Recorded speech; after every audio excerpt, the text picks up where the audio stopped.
Bismillah, alhamdulillah, wassalatu wassalamu ala rasulillah, assalamu alaikum wa rahmatullahi wa barakatuh. So, I just took a test in psychology class. In Kulliyat Da'wah, we study psychology. And one of the main benefits to doing so is because when you give da'wah and when you're teaching people, it's important to sort of understand how the human being works, what methods help people learn better and understand things, and what sort of things affect one's learning and development. So, mashallah, it's pretty beneficial, and I would say that it sort of has made me think about the relationship between the student and the teacher when it comes to learning, when it comes to studying and seeking knowledge.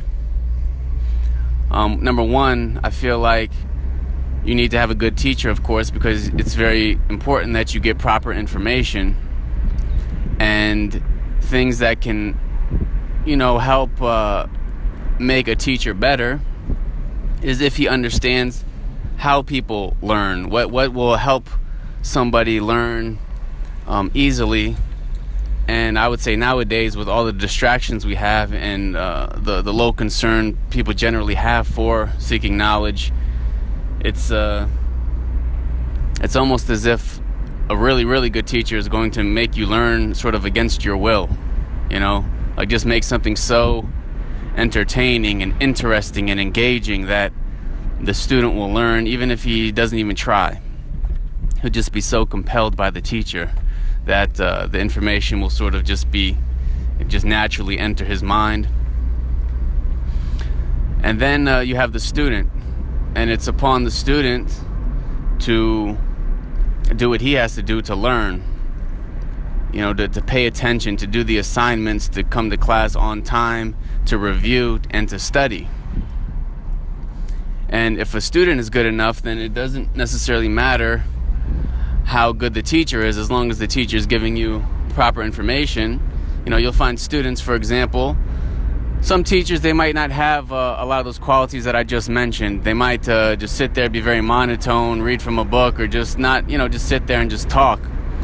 And subhanAllah, I guess nowadays with us being so used to maybe like movies and video games and all these things that sort of grab your attention, it can be very difficult for some of us to learn in that sort of environment. But you'll find in class there will be students, they sit in the front and they're paying attention the whole time, and they're taking notes, and they're listening to everything that the teacher says, and they're really benefiting regardless of how engaging the teacher is. So that's just something that I wanted to bring up when it comes to learning. If somebody is a teacher, it's very important for us to try to be as engaging as possible, understand the journey of the student, how they learn, where they're at in their studies, what's the best way for them to understand the information.